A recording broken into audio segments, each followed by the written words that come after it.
यह कहानी एक राजा और रानी की है जिनके पास सब कुछ था, लेकिन एक चीज़ की कमी उन्हें हमेशा सताती थी। उनकी कोई संतान नहीं थी। राजा राजवीर और रानी सुमित्रा अपनी प्रजा के प्रति निष्ठावान थे और न्यायप्रिय शासक माने जाते थे। बावजूद इसके संतानहीनता की पीड़ा उनके चेहरे पर झलकती थी। एक दिन राजा जब मंदिर जा रहे थे, उन्होंने देखा कि एक फल बेचने वाला व्यक्ति उन्हें देखकर मुंह फेर लेता है। राजा को यह बात अजीब लगी और उन्होंने उसे दरबार में बुलाने का आदेश दिया। जब फल बेचने वाला महल में आया तो राजा ने उससे पूछा, तुमने मुझे देखकर मुंह क्यों फेर लिया? इस पर वह बोला, महाराज, लोग कहते हैं कि जिस राजा की कोई संतान नहीं होती उसका चेहरा देखना अशुभ माना जाता है। यह सुनकर राजा राजवीर और रानी सुमित्रा के मन में गहरी चोट लगी। उन्हें एहसास हुआ कि राज्य के लोग भी उनकी संतानहीनता को लेकर असंतोष और निराश का अनुभव कर रहे हैं। राजा ने फैसला किया कि अब संतान प्राप्ति के लिए वे किसी भी सीमा तक जाएंगे। उन्होंने शिवजी की पूजा और हवन का आयोजन किया और मंदिर में अपनी पूरी आस्था से प्रार्थना की। लेकिन कई महीनों बाद भी कोई संतान का सुख प्राप्त नहीं हुआ। एक दिन एक साधु महल के बाहर आया। राजा ने उसे आदरपूर्वक अंदर बुलाया। साधु ने कहा, राजन, मैंने सुना है कि आपने पुत्र प्राप्ति के लिए बहुत प्रयास किए हैं। आपके पास संतान क्यों नहीं है? इसका कारण आपके पिछले जन्म के कुछ कर्म हैं। आपने एक ऋषि का अपमान किया था, जिससे आपको यह श्राप मिला है कि आपके कोई संतान नहीं होगी। राजा ने विनम्रतापूर्वक पूछा, क्या इस श्राप से मुक्ति का कोई उपाय नहीं है? साधु ने कहा, हाँ, मैं इस श्राप से आपको मुक्त करा सकता हूँ, लेकिन आपके पुत्र की आयु केवल 20 वर्ष होगी। राजा और रानी ने साधु के दिए गए फल खा लिए और उस समय के साथ रानी ने एक सुंदर पुत्र को जन्म दिया, जिसका नाम उन्होंने देवांश रखा। पूरा राज्य जश्न में डूब गया।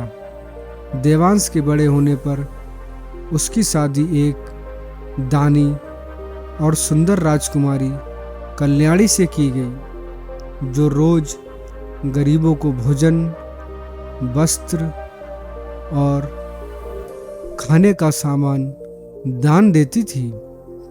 पर जैसे ही देवांश की उम्र 20 की करीब आई, राजा रानी की चिंता फिर से बढ़ने लगी। एक दिन राजकुमारी कल्याणी ने अपने पति के लिए स्वादिष्ट भोजन बनाया, लेकिन तभी एक भूखा व्यक्ति दरवाजे पर आ पहुंचा और उसने भोजन की याचना की। राजकुमारी ने सोचा, आज मैंने किसी की मदद नहीं की है, चलो इस भूखे को भोजन दे देती हूँ। उसने अपने पति के भोजन में से वह भोजन भूखे व्यक्ति को दे दिया। वह व्यक्ति अपने घर जाकर खाना अपनी बेटी को देता है। उसकी बेटी ने जैसे ही खाना खाया, वह खुशी से बोल पड़ी, जिसने भी हमें यह खाना दिया है उसका सुहाग 100 साल जिए। उस पल उसके दिल से निकलने वाले इस आशीर्वाद की शक्ति असीम थी। उसी रात जब देवांश अपने कमरे में जाने वाला था, यहाँ यमदूत उसकी आत्मा लेने के लिए खड़े थे। कमरे में एक विषैला सांप भी था जो उसे डसने के लिए तैयार था। जैसे ही सांप ने देवांश को डसने का प्रयास किया, आशीर्वाद की शक्ति से एक देवदूत वहां प्रकट हुआ और सांप को भगा दिया। देवदूत ने यमदूतों को रोका और कहा, इस राजकुमार की जान लेना अब संभव नहीं है, क्योंकि उसकी पत्नी के पुण्य और आशीर्वाद ने उसे एक नई जिंदगी दी है। यमदूत यमराज के पास पहुँचे और सारी घटना बताई। यमराज स्वयं धरती पर आए और बोले, इस राजकुमार की आयु पूरी हो चुकी है, मैं उसकी आत्मा लेने आया हूँ। लेकिन देवदूत ने कहा, जैसे आपने श्राप का सम्मान किया, वैसे ही आशीर्वाद का भी सम्मान होना चाहिए। यही भगवान की इच्छा है। यमराज ने विचार किया और देवांश की उम्र को 100 वर्ष कर दिया। राजा, रानी और पूरा परिवार देवांश की इस चमत्कारिक बचाव से बेहद खुश हुए और जीवन को सच्चे कर्मों के महत्व को समझते हुए आगे बढ़े।